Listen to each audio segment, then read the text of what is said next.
We're finally here, guys. We have finally got season 2. We are finally heading to Ibiza. First of all, let's unpack everything we have got with the new Solar Pass. We have got leather, cosmetic gloves, Rotoform, KB1 alloys. They actually look pretty good. I quite like those wheels. A nice little touch within the Solar Pass. Like we already know, it's going to be mostly a copy and paste exercise. At level 5, we get 50,000 coins. What have we got here? MR147s, kind of BBS style wheels. Quite like those ones as well. A nice addition. Some more pants, emotes, some brogues, paint jobs, bangles, things we're not probably going to be overly interested in. Another 50,000 coins at level 12. More emotes. Oh, some sassy pantyhose at level 14. I'm sure we're all hyped for those ones. Moving forward, another set of rotoforms. Again, fairly good looking wheels. HUR matte blacks. Quite like those ones. Might be quite smart in some of the SUVs. Another 50k at level 18. Level 19 is another emote. Level 20.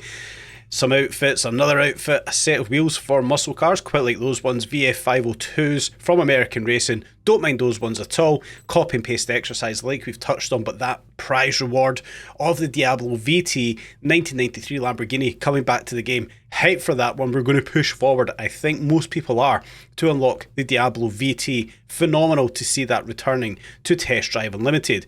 So very much a copy and paste exercise. Let's activate our Solar Pass here. Unlock more rewards by claiming it. That's perfectly fine. And instantly we have claimed out our first level, the uncommon glove that we've got here.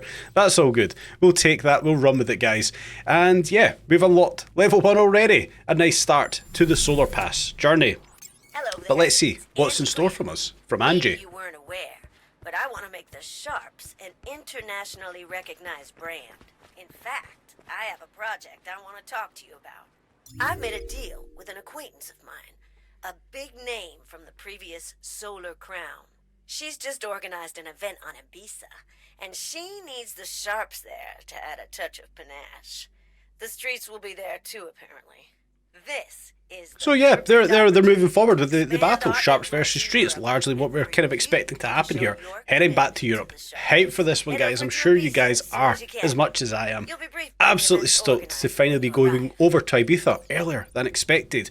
And like we can see, we now have the helipad at the very most northern part of the centre of the island there, travelling up to the helipad. That is going to be our instant transportation over to Ibiza. Let's head on over to there. First of all, we will jump down into the Solar Lounge here, where we do have the Bugatti Chiron Super Sport 300 Plus 2021 edition. That is, of course. Now, this one is going to be part of the rivalries. If we can see a change to that, yes, it's going to be more attainable for many of us, but we cannot purchase this in-game, at least not until Season 4. Much like the Pininfarina Battista, we cannot purchase that until Season 3. People who managed to advance in level in Season 1 unlock that for Season 2. But we have been given the 911. That compensation has now came to us. So yes, we may have to wait for the Chiron if we don't complete the tasks or the levelling up. But we have at least been given the compensation of the 911 Carrera Coupe, an off-roader here, and 5 premium stickers. It is what it is. Whether we would be happier with in-game credits, different cars, or choice of cars, that's up in the air, guys. You can have your opinion on that one. For me, it's another off-road car. I like the off-road racing in-game. We'll start off today in the 911 and we will shoot straight over to Ibiza. We'll head up to the helipad, take out some railings. It's not just us. It seems like everybody is in-game now, which is fantastic. And we will head over to Ibiza with another member. Hi, this is Ibiza, the place where I gained recognition a few years ago. This island is a jewel in the Mediterranean. It looks so clean. It looks so good, guys. But if there's one thing I learned working alongside my father, it's that there's no better place for car enthusiasts to get together. This is where I made a name for myself, where I built my own legacy, Selene. A company that organizes customized events in the heart of Europe's largest cities. For this edition, I called on the most influential drivers today, the Streets and the Sharps. Racetrack layouts, facilities to accommodate our spectators, cars that we set up ourselves. Every little detail has been considered. Ibiza is now your arena. I'm counting on you to make this an unforgettable battle. I'm Tess Wintory. Welcome to Ibiza. First of all, Tess Wintory has aged marvellously. Secondly, Selene? I thought, probably like everyone else, it was Selene. But first of all, we have our first look at Ibiza. We're of course at the big lounge, the lobby that we have here. Expanded lobby up to 16 players rather than the 8 we had previously. Let's explore this. Look how many people we've actually got at the lobby. Yes, it's day one, but that is exactly what we want to see. Jam-packed, lots of people in the map, and this is going to be fantastic for engagement and interaction in-game, one that we can really, jump on the back of. But what have we got then? We've got the tailor-made arena, hosted by Tess Wintory, which of course has created the racing between the Sharps and the Streets. The Selene races, still Selene to me, guys. They're going to change dynamically, so each race, it looks like, is going to change class to class, which is something I was calling for in Season 1. If that is the case, fantastic. Then we've got the exclusive rewards, of course. We already kind of know about that as well. The new clan levels that we're going to progress through. Hopefully, a bit of a different story this time out. But just looking at the lobby that we've got here, we can see the car dealership off in the background. I imagine this is going to be where all of our cars are parked. We can see our Porsche 911 parked just there, a Bugatti Veyron, a couple of Veyrons here in fact. So that looks like where the people who are at the lobby, their cars are going to be parked. Fantastic. We'll head on over towards the car dealership. What's this to the left hand side? We've got a dressing room. It had to be somewhere, I suppose. Another one, it looks like, at the other end of the map. But we'll head on here into the dealership. This is, of course, the Selene dealership. The Alpine A110 Selene edition, or Selene edition, is going to be Selene for me, guys. Just 750,000 credits. I probably would have bought that if we hadn't just been given that 911. It looks absolutely marvellous. I like the exhaust system on the back of that as well. Really nice touch. I like the graphics. Some of these Selene graphics do look fantastic. That Alpine looks great. The Alfa Romeo 4C Spider, this is a car I really want in game, and just 1 million credits. Yes, it's a supercar. It's probably going to underperform against, the Lamborghinis and Ferraris. But those 4Cs are absolutely fantastic cars on the road. Probably going to have to jump in at some point. It's probably one of the favourites I've seen from the Selene pack, or the Selene pack that we've seen so far. Move over to the Abarth 500 Selene edition, just 250,000 credits. That looks absolutely ridiculously priced. Very cheap indeed, and I really like the colour job. Kind of like a candy apple red with the white accents on there with the white 12-spoke wheels. That looks fantastic. I really like how this Abarth looks. Can we see inside this one? Let's open the door up actually. Okay, a slight change to the interior, white seats. It goes with everything else. It looks good. Then we look at this, the Chevrolet C1. This looks like something out of a Hot Wheels box or a Pimp My Ride gone wrong, with the long orange flows, the big American style muscle wheels. Don't get me wrong, it looks absolutely fantastic. It just reminds me of something that came out of Pimp My Ride back in the early 2000s. I'm not going to knock it. I actually quite like it. It's quite a cool looking car. But we'll head outside here. First of all, we can see, like we spoke about in yesterday's video, the W Motors have brought us yet another car here. It's the same car essentially, but it has changed. We have, of course, got the Fenner. This one is a hybrid version, so it's going to be 4-wheel drives. Of course, I haven't drove the Fenner just yet, but that one there, we'll probably jump into that for this map. And of course, the return of the Ferrari California. It is a staggering 2 million credits. I didn't think it was going to be this dear, and of course we can't unlock that yet. We need to progress to level 55. And then lastly, this is the one I will be building to, level 70 for the Jago Edition SVR. It is 6 million credits, but I think it's going to be 6 million well worth investing. This just looks absolutely insane. I cannot wait to level up and buy this one. Of course, I did speak about previously wanting to jump into an Aventador. I love the Huracan. It's maybe just missing a bit top speed. So getting into an SVJ, I think I'm going to wait here and progress to level 70 to get this Jago Edition. Nice interior. Can we start it up? Can we start it up? Yeah, there we go.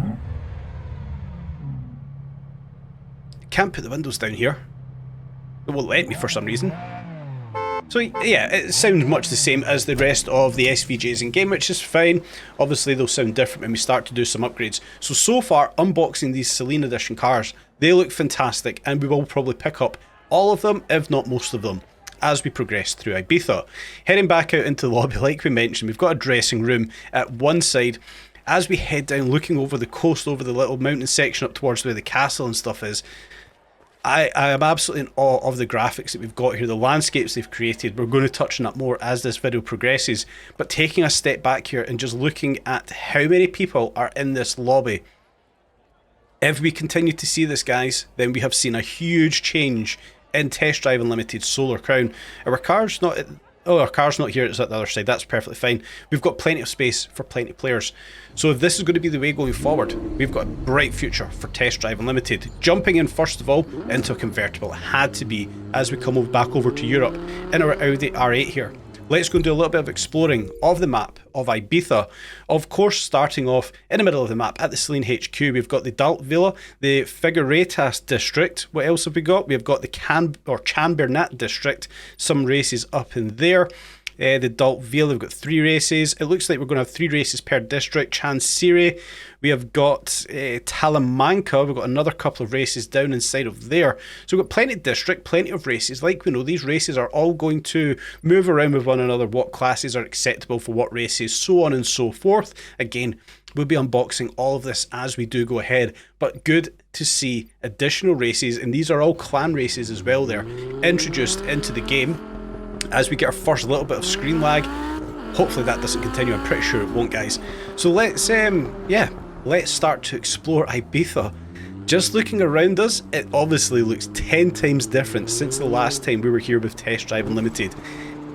Technology has changed. We knew it was going to be different, but the focus that they've had with this game on the landscapes, on the surroundings, looking at the likes of the trees, the buildings, the cars, the boats, the crane off in the background, it looks unbelievable. It's spectacular. I am so happy with the job that Katie and Nacon have done with this one. Let me know your thoughts. That might be an unpopular opinion, but I think this looks phenomenal. Of course, we're going to have to experience the rest of the map. We're at the very first part here, down at a little port. But so far, the sunlight, the reflections, I don't have the water graphics all the way up. I didn't really see a necessity for it, but when we do turn those water graphics up, the reflection is phenomenal.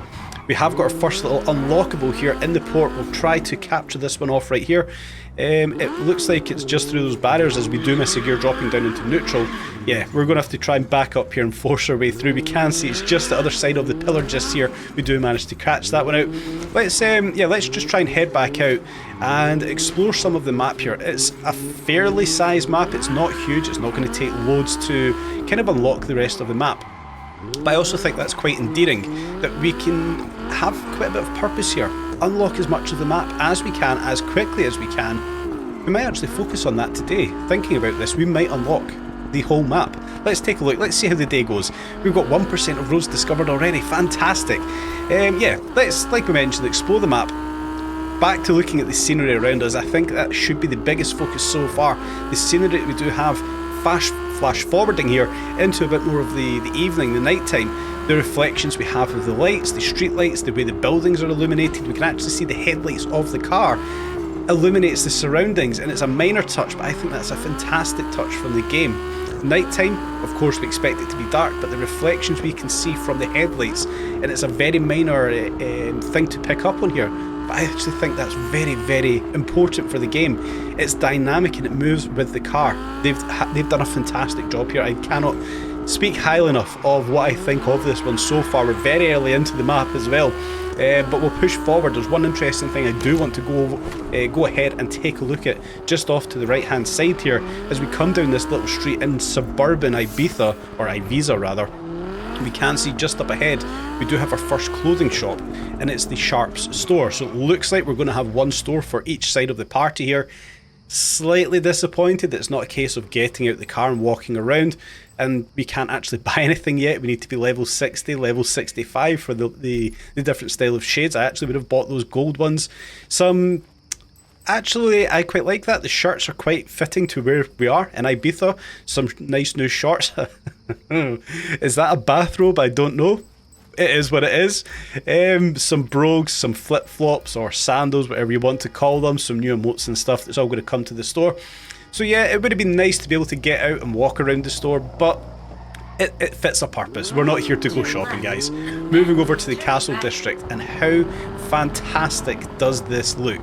You guys obviously know I'm Scottish. If you've ever been to Edinburgh or you played Forza and you toured Edinburgh, does this not just represent Edinburgh Castle. They drive up to the castle from the Royal Mile, round the castle terrace. That's what I feel when I look at this one. It reminds me of the city of Edinburgh, round by Edinburgh Castle. The architecture here is phenomenal. The brickwork paving on the road and the walls. Guys, what a fantastic job they have done of recapturing the landscape here. We knew it was going to be one-to-one, a full representation of Ibiza once again. I didn't expect it to be as good as what it is. Yes, Hong Kong was fantastic, but this here has taken it up another step. I genuinely am stunned with how good this looks. Again, please let me know your thoughts. Do you feel the same as I feel looking at this map? I think this looks absolutely just incredible. The level of detail they've put in here is phenomenal. Each individual bit of brickwork, the noise we get, listening to the brickwork on the wheels, let's listen to that. It is absolutely fantastic. What an unbelievable job they have done. You're going to hear that a lot through this video because I genuinely think they have done a sensational job capturing everything right here. I genuinely am startled with what we have got. We'll push forward though, still in R8, still at night time, and we come into a completely different district here. First of all, fancy lights. That's what initially grabbed my attention. The big fancy hotel behind us, but the kind of ambient lighting that we've kind of got around us as we come down this little stretch. This is going to be perfect for capturing those thumbnails with the way the lights are going to bounce off the car. The marina to the right hand side, little parks and stuff to the left hand side. Again, what a fantastic job. Push forward to Talamanca. We've just discovered that gas station, and we've got another port just up ahead where we've got more unlockables, some hidden ones, some that are actually quite tricky to find. Can we push through the railings here? You bet your bottom dollar we can. We'll push through the gates and discover the port. We've got the big shipping container, the big ships here, the shipping container ships. It would be cool if we could actually explore those ones. Maybe that could come further in the game. Who knows? But we're driving down here, we've got no road discovery, so it's maybe a little bit of a secret part of the map that a lot of people might not venture down to, but we need to venture down. As we can see, we've got those solar points down at this part of the map, or clan points rather, not solar points. We obviously need those radiant prizes to progress through and unlock that Diablo VT. What else have we got going on here though? We know for a fact, or looking at this guys, this is just screaming out we're going to have a nice little tight race at some point in this part of the map. Another little discovery inside of the warehouse to the right hand side here. Venture off into that one. We do have solar coins this time. What do we get for those solar coins? Is it going to tell us? Hopefully it tells us. We got 12,000 coins, 12,000 credits there. So we did obviously just see we do have some races down here. I do imagine we're going to have some fairly intricate, fairly tight races down at this part of the map, in and around the port, around these containers. It's already a bit of a slalom. It's just screaming out to me that we're going to have some races here. Some more solar coins to unlock right here, which is fantastic. We can head further down. Are we going to have any more down at this part, or have we claimed them all? It looks like we've claimed them all down by the shipping containers and stuff. But we'll fast forward.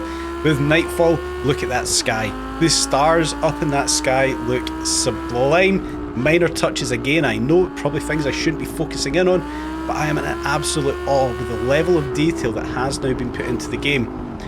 Venturing around the map here, trying to discover all of the roads purposefully here, spending the first, realistically, 2, 3, maybe 4 hours discovering the map, looking what the map has for us as we come back over by that hotel. I think that looks fantastic. I kind of touched on it when we spoke about Season 2 and in yesterday's video. The opportunity they have to maybe expand the map, move over towards Ibiza Rocks, have some form of integration partnership. It is most definitely there, but that hotel itself just looks absolutely brilliant. As we come back down to this little lit up boulevard, how good does this look, guys? The photos that we can take here for the thumbnails, even just photos in general, this looks absolutely fantastic. Once again, I can guarantee we're going to be racing around here at some point in the races that the game has now produced for us with the clan battles. It looks spectacular. But let's move forward, let's get a bit of daylight here. We move into the Lamborghini Urus, one I've not really used much on the channel. I've not used at all on the channel actually. And we can see we actually have some fun off-road racing right here. This looks like a motocross track almost, but bigger, enough to fit a car. Huge big straight section here, lots of standing water, some bogs that we're going to have to avoid perhaps for some of these races, creating a different dynamic for the off-road races in game. there is a lot of water pits. I like it. As we get a lot of airborne and we do crash out in the Urus. But what a difference this is, these style of off-road races, to what we had on Hong Kong. Yet again, in awe of what the game has brought to us. There are some quirks with the game. I'm going to touch on this one. We'll move into the Mercedes GTR as we head up to the kind of like more to the north of the map. The freeway section cuts off, and this poses a slight bit of an issue, and a lot of people might struggle with this. As we come under the freeway and we try to unlock this part of the road, we're outside the game map, so it's going to create a bit of difficulty to actually unlock the upper parts of this part of the road, the unlockable map section. I think we're going to have to do this piece by piece and take out each fragment of this part of the road, whether it's the side roads, the roads that go underneath the freeway, or the freeway itself. As we get stuck on the railing just there, we're going to have to carry out each bit of this road individually. It's a quirk of the game. I'm not going to say it's a glitch or a problem. It's maybe been overlooked at some point. It's not the end of the world. We just have to take each bit of the road individually. Like we can see just here, we'll go back onto the map. We've done the freeway, we've done the left road. We can see just up ahead there's a little road that goes underneath the freeway. We're going to have to discover that. Then go up to the right hand side, if we could get turned around here without getting taken out by the AI. But as we come up to the right hand side of the freeway, are we going to be able to discover that road, or are we going to get timed out once again? Yes, we have just flashed that we've discovered that road. We've made it quite far up there, but we haven't finished this one just yet. We're going to have to cut underneath the freeway and unlock that road there on the left hand side. Let's give that one a little shot. Let's see how far up we do manage to get. Like I said, cut under the freeway. We're already getting timed out here. We just touched that road and no more. And we do manage to unlock it. It's a quirk of the game. It's not a problem. It's not a glitch, guys. Let's not dwell on it. But we'll move forward into their new 488 Pista, and we'll come take a look at the Sharps HQ, the Streets store. It's not got a patch in our store, has it, guys? It's not got a patch on the Sharps store. It looks quite cool. It's quite scenic. It's suburban Ibiza rather. Yeah, it's a nice touch. Again, the stores could have been a bit different. Get out the car, walk into a store, maybe multiple stores. It is what it is. We're not here to go shopping. Like I said earlier, we're here to drive cars, discover these roads, and enjoy the test drive experience. So let's push forward. Let's discover more of the map. Let's discover more of the roads. Maybe even get 100% road discovery in today's video. Moving forward to the SVJ. More off-road tracks, but this is more like farm style roads, fields that we've kind of got here to discover, and a new road type, mud, dirt, wherever you want to phrase it, a new road texture to drive on, or off-road texture rather to drive on. We've already had what we kind of discussed earlier with the motocross style track when we discovered it with the Lamborghini Urus. In the SVR Jaguar now, we can see this is like muddy fields, farmers' tracks that we're discovering. It's very slippy. It is going to be tons of fun racing along these ones, and hopefully people change their thought process on the off-road racing. For me, I loved it in Season 1, and if these are the roads that we've got, if we can manage to stay on them, but if these are the road types that we've got for the off-road racing in Season 2, we're going to have some fantastic races on our hands. We can see just how easy this car is to throw about on the muddy roads. What I'm doing just here, guys, is looping back on every road, getting that road discovery in, especially with some of these off-roads. They're going to be fairly tricky to kind of get each and every one of them.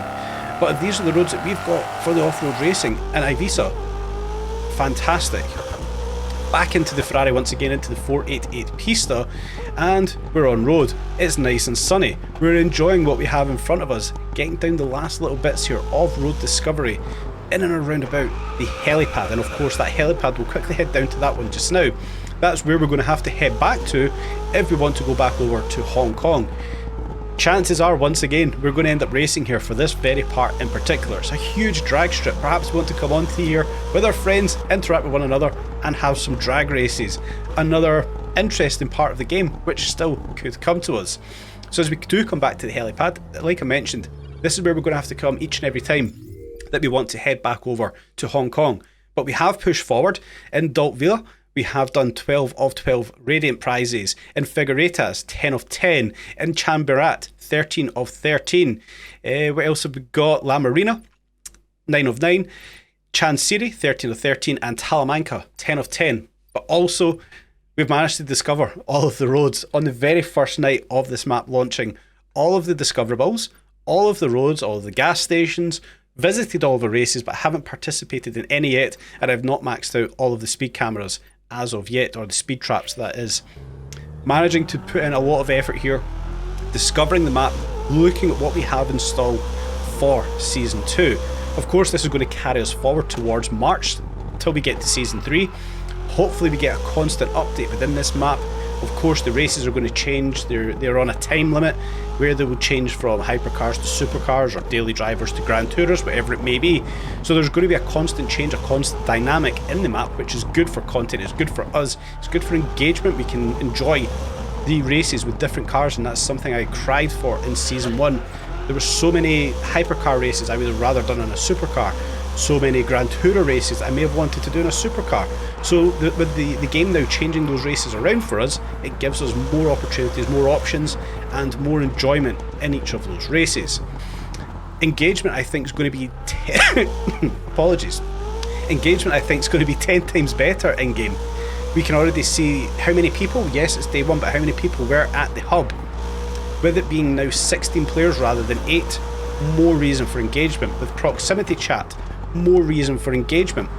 I think the upgrades that they have done here for Season 2 over in Ibiza has been fantastic. Whether it's the roads, the scenery, the races, everything they have done, big advocate for it. Huge congratulations to KT Racing, huge congratulations to Nacon. I cannot wait to explore the races, enjoy Ibiza, and enjoy it with each and every one of you. There's going to be tons of content, as you can imagine, coming out all around Ibiza. Guys, I hope you've enjoyed today's video. I look forward to making more videos for you. I hope you enjoy the upcoming videos. So stay tuned for more videos on Test Drive Unlimited Solar Crown.